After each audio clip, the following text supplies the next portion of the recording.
Assalamualaikum warahmatullahi wabarakatuh. Ila hadratin Nabi Mustafa Muhammad sallallahu alaihi wasallam wa ala alihi wa azwajihi wa dzurriyyatihi wa ahli baitihi wa ashabihi wa atba'ihi wa ila jami'il anbiya'i wal mursalin wa syuhada'i was salihin khususan ila jami'i fuqaha'i wa nahyin wal hadisil musannif marhum jami' salafun salih khususan ila jami'i masyayikhina khususan masyayikh fi ma'had as-sunnah dan mempersabiqan al-ahqan rahmatullahi alaihi wa rahmatullah. Al-Fatihah. A'udzu billahi minasyaitonir rajim. Bismillahirrahmanirrahim. Khususan ila ya Khalil Syekh Muhammad Yasin bin Isa Al-Badani. Qaddasallahu sirrahum. Al-Fatihah. A'udzu billahi minasyaitonir rajim. Bismillahirrahmanirrahim. Alhamdulillahi rabbil alamin arrahmanir rahim maliki yaumiddin iyyaka na'budu wa iyyaka nasta'in ihdinas siratal mustaqim siratal ladzina an'amta 'alaihim ghairil maghdubi 'alaihim waladdallin. Al-Fatihah. A'udzu billahi minasyaitonir rajim. Bismillahirrahmanirrahim. Alhamdulillahi rabbil alamin arrahmanir rahim maliki yaumiddin iyyaka na'budu wa iyyaka nasta'in ihdinas siratal mustaqim siratal ladzina an'amta 'alaihim ghairil maghdubi 'alaihim waladdallin. Bismillahirrahmanirrahim. Alhamdulillahirabbil alamin wassalatu wassalamu ala sayyidina Muhammadin wa ala alihi wa ashabihi wa atba'ihi ajma'in. Qala rabbi shrah li sadri wa yassir li amri wahlul 'uqdatam min lisani yafqahu qawli. Subhanaka la ilma lana illa ma 'allamtana innaka antal alimul hakim wa tub 'alaina innaka antat tawwabur rahim. Amma ba'du. Mau ngaji apa ini? Saya cerita aja ya. Ganti kitab namanya ini.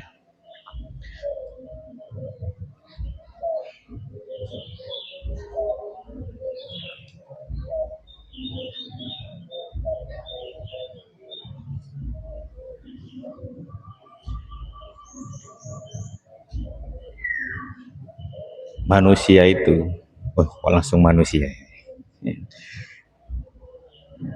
Karena pesannya Buya, saya disuruh cerita tentang akhlak katanya. Manusia itu diciptakan oleh Allah, punya jasad, punya ruh, punya akal, punya nafsu, punya hati.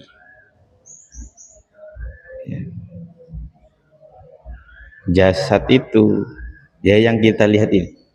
Nah, ini namanya jasad.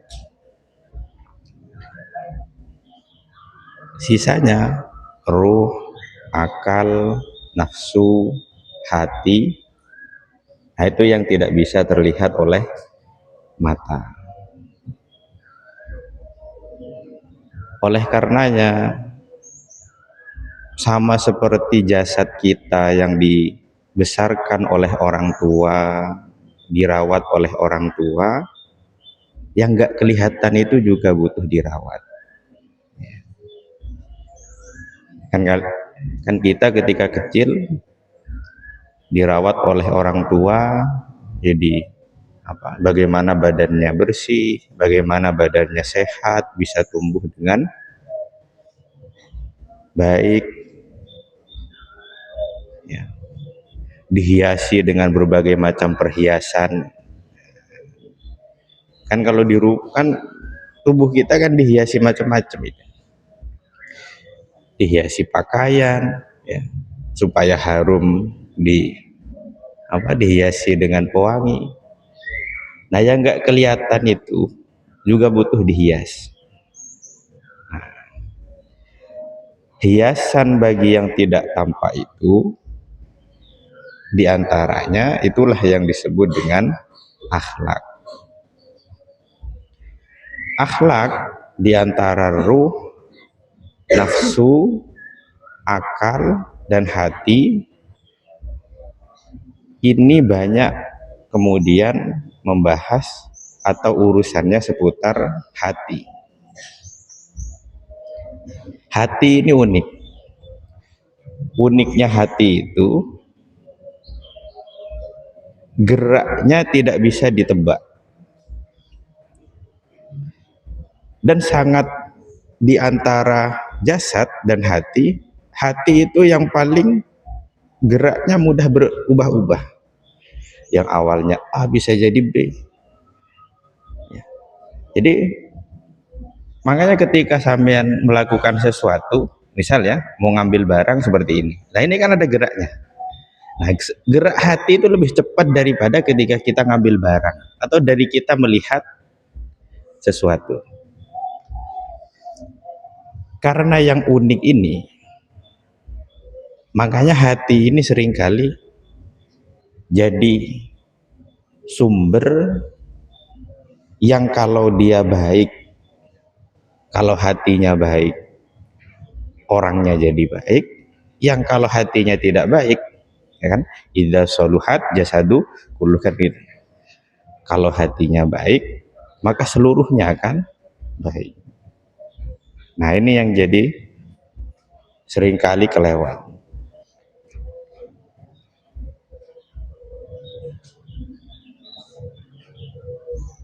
Sebenarnya hati itu tugasnya tidak lepas dari yang namanya iman. Ya.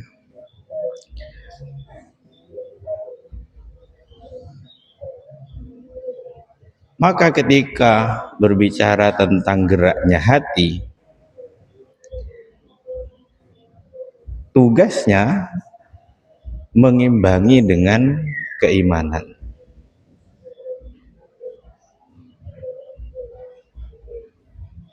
Ketika seseorang beriman kepada Allah, maka otomatis tidak boleh menyekutukan Allah. Tapi hati ini kadang sudah tahu, tapi masih bisa berpaling.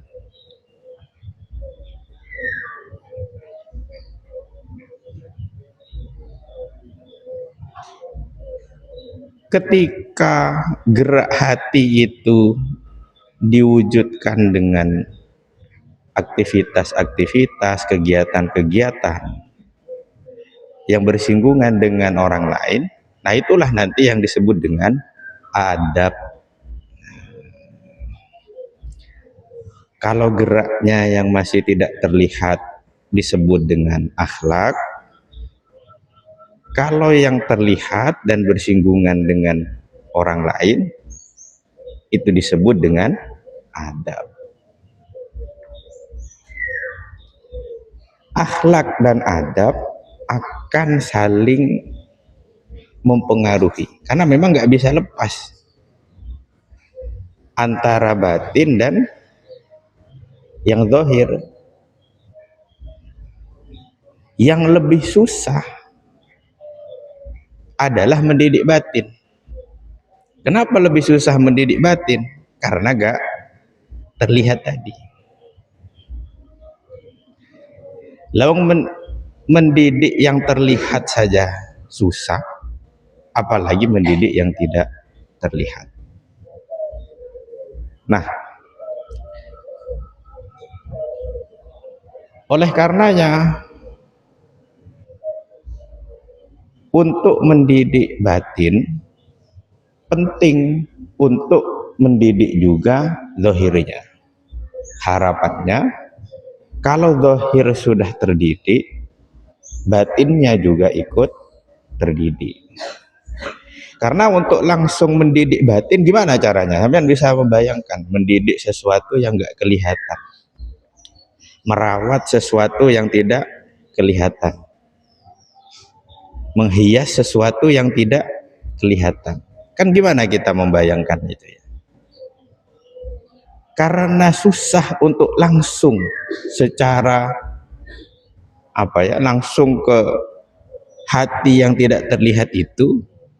Oleh karenanya oleh para ulama kemudian dijelaskan bahwa supaya bisa menyentuh yang tidak terlihat melalui perantara yang terlihat. Apa itu? Yang melalui adab tadi. Nah, berbicara adab, karena adab adalah gambaran dari hati seseorang yang tidak terlihat, sama seperti hati yang geraknya itu tidak bisa ditebak. Adab itu seringkali berbeda-beda.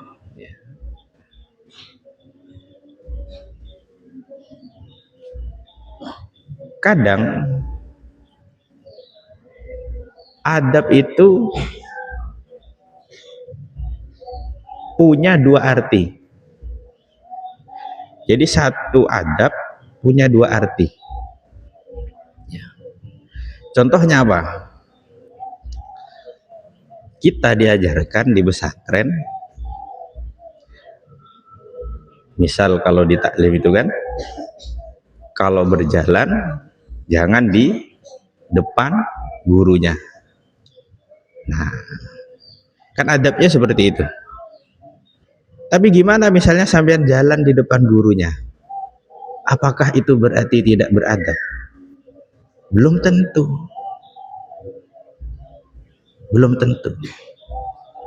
Karena balik lagi, adab itu akan selalu terikat dengan gerak hati. Maka gerak hati itu yang akan kemudian menilai adab itu sudah sesuai atau belum. Sampean misalnya jalan di depan gurunya karena gerak hati merasa lebih daripada gurunya, ya tentu tidak beradab.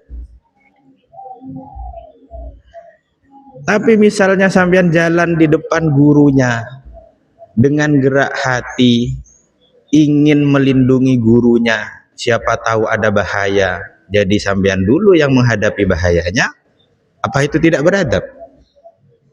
Nah, itu yang kemudian antara gerak hati dan gerak jasad harus sama-sama baik. Maka untuk menilai beradab atau tidak akan terlihat dari gerak hatinya. Sama seperti misalnya, terutama di As-Sunniyah ini kan, kalau ada gurunya lewat, sampean kan minggir itu, minggir itu kan ya. Nah, itu beradab tidak? Beradab kalau hatinya memang niat hormat guru yang mengajarkan ilmu. Tapi kalau sampean minggir, gremeng hatinya, ya itu gak adab namanya. Ada kira-kira yang kalau gurunya lewat minggir sambil gremeng ada? Ya ada. Ada. Gurunya lewat minggir gremeng, ada itu. Makanya gerak hati ini kalau tidak dilatih dengan adab tambah bahaya nanti, tambah bahaya. Makanya yang terlihat di depan mata kita, makanya sering kali ya mohon maaf aja kalau teman-teman santri ini melakukan apa gitu ya seperti ya tadi minggir apa, kadang itu saya terpikir ini ada yang gremeng gak ya? Nah, karena itu hati itu tidak bisa diprediksi geraknya mau kemana. Mungkin di awal iya, tapi bisa jadi di tengah udah mulai gremeng, lamanya jalan misalnya, apalagi kalau sudah gurunya pelan-pelan itu. Ini kalau saya gak cepat berangkat telat, tapi guru ini lama sekali. Misalnya jalannya lama sekali misalnya. Nah, geremeng-geremeng yang begitu itu yang menjadikan adab yang sebenarnya baik berubah menjadi kurang baik. Maka melatih kurang-kurangi geremeng ini yang berat ini. Nah, ya tentu dengan dibiasakan, ya tadi dengan tindakan-tindakan fisik yang berusaha untuk mendidik yang tidak terlihat itu. Sama seperti misalnya, ini yang sering jadi masalah kan, salaman terhadap guru beradab atau tidak? Belum tentu. Kalau sampean salaman ke gurunya hanya sekedar gerakan tangan mencium saja, tanpa ada gerak hati menghormat, memuliakan gurunya yang telah mengajarkan ilmu, apalagi ilmu agama. Ketika tidak ada gerak hati semacam itu, gak adab sampean. Yang tahu siapa? Ya dirinya sendiri sebenarnya. Yang tahu gerak hati seperti apa ya sebenarnya ya dirinya sendiri. Makanya susah. Belajar adab itu susah. Karena akan selalu beriringan dengan gerak hati. Yang namanya akhlak tadi.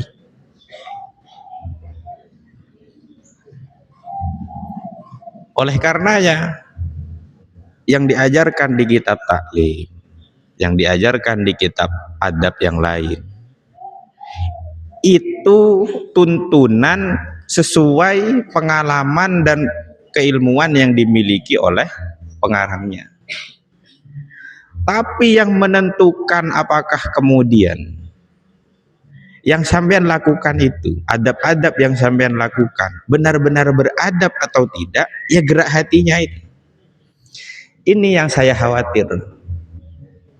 Sampean di luar menunjukkan adab seperti apa, tapi batinnya berbeda. Yang bahkan salaman pun yang itu terlihat beradab bisa jadi tidak beradab kalau gerak batinnya, kalau akhlaknya, urusan batinnya berkata lain.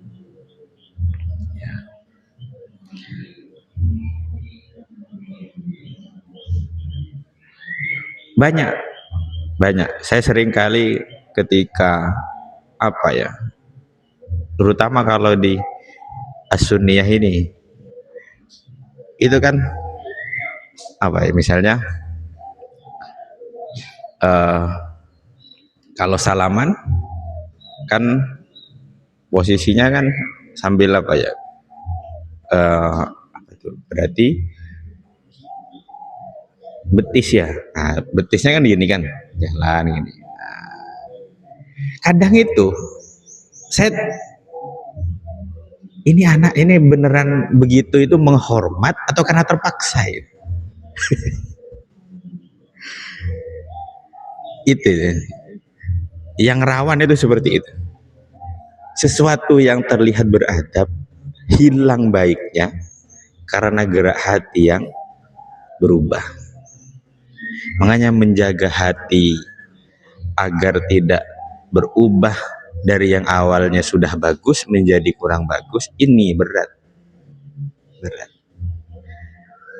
Ya. Makanya ketika misal sampean melakukan adab-adab tadi atau adab-adab lain yang biasa sampean lakukan di pesantren, diusahakan diiringi dengan gerak hati. Supaya apa? Nilai baiknya tidak berubah. Ini yang saya titip. Ya. Makanya ketika misalnya mohon maaf aja, ketika sedang kegiatan ada yang berdiskusi dan mengaji sendiri di belakang, di pojok, biasanya kan begitu. Ada yang mengaji sendiri dengan temannya ketika ada pengajian. Saya sih nggak marah ya. Kenapa? Daripada yang diam tapi sambil geremeng-geremeng ya. Mending itu sudah kelihatan ya, artinya oh ya berarti butuh diperbaiki. Ya mudah-mudahan segera bertobat. Yang suka pengajian sendiri kalau ada kegiatan, nah mudah-mudahan segera bertobat. Ya artinya ya, oh ya sudah kelihatan memang. Artinya ya kan kita sudah tahu, oh berarti itu harus diperbaiki. Ya. Nah, tapi yang nggak kelihatan ini yang saya khawatir, malah akhirnya jadi kebiasaan. Ya, terlihatnya beradab, tapi gerak hatinya tidak. Gimana caranya dilatih? Dilatih untuk menjaga agar supaya gerak hati yang baik tidak berubah menjadi kurang baik. Sama misalnya, ada satu kisah.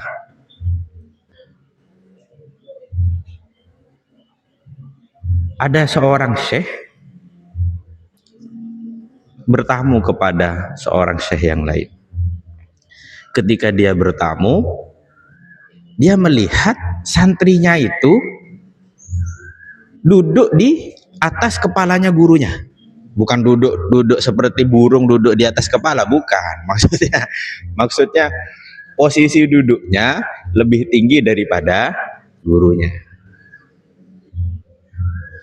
Syekh yang bertamu ini kan bertanya-tanya, "Duh, ini gimana ini?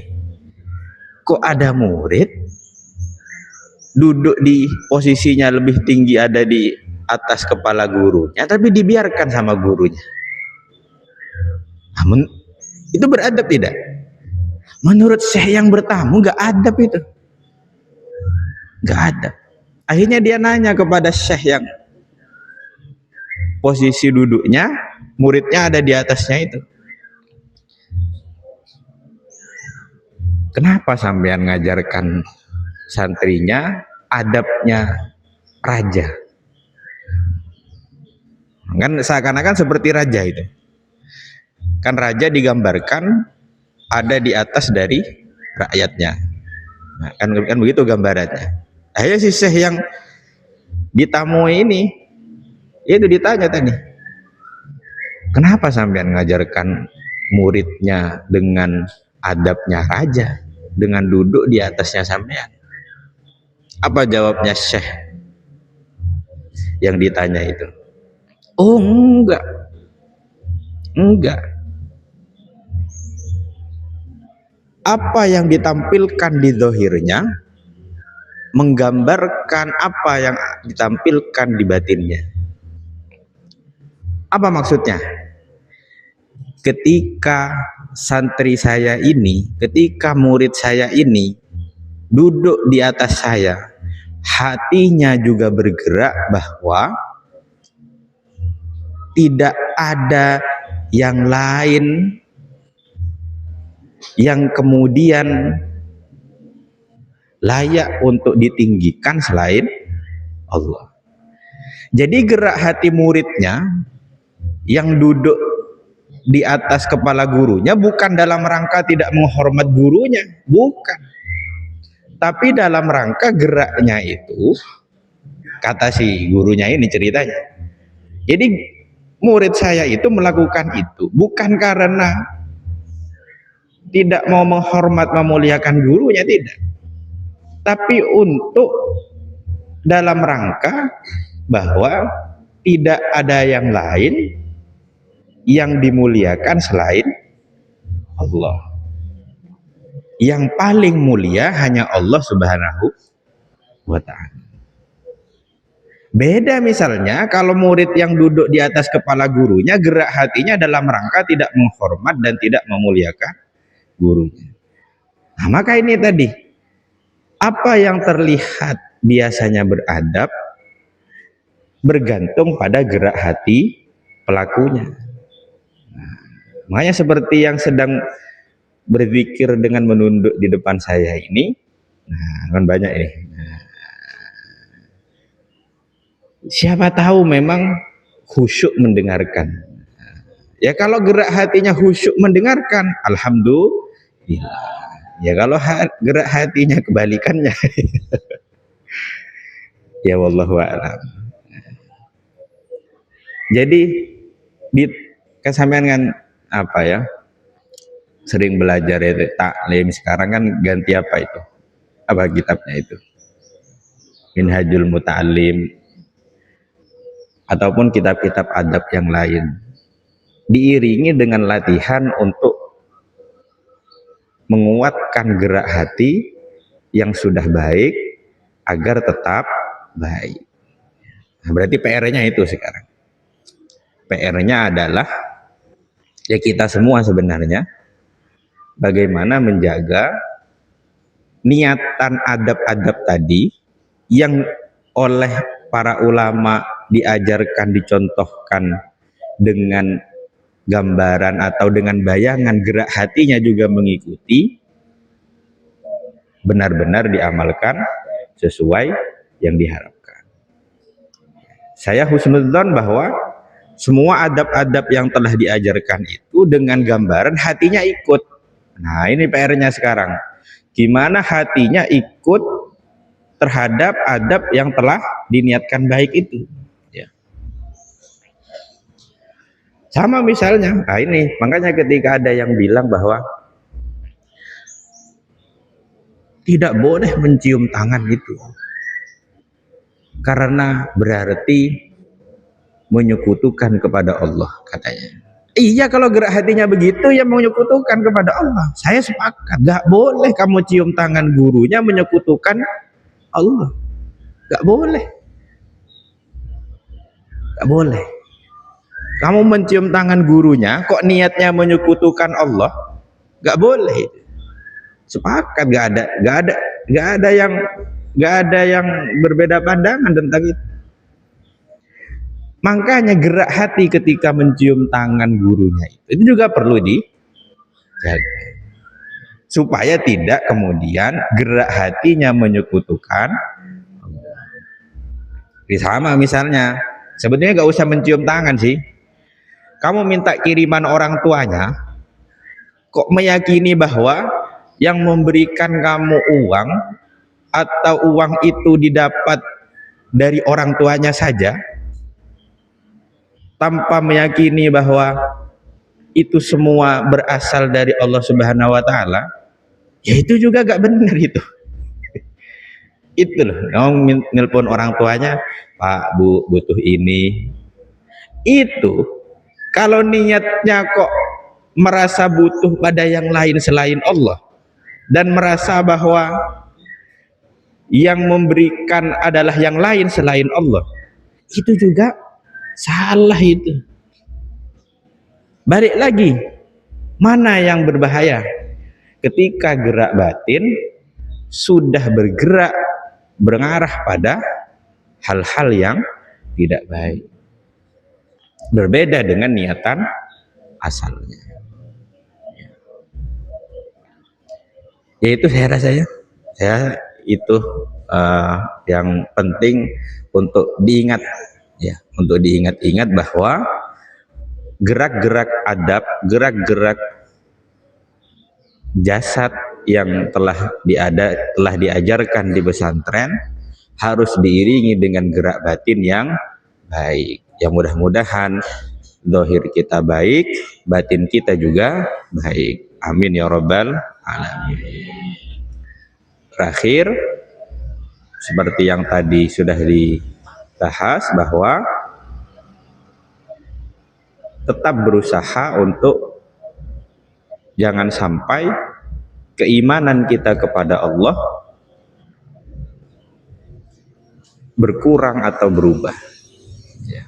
Ingat bahwa seperti doa kalian ketika i'tidal itu yang diajarkan oleh Nabi Muhammad, la mani'a lima a'taita wala mu'ti lima mana'ta wala yanfa'u dzal jaddi minkar jaddu.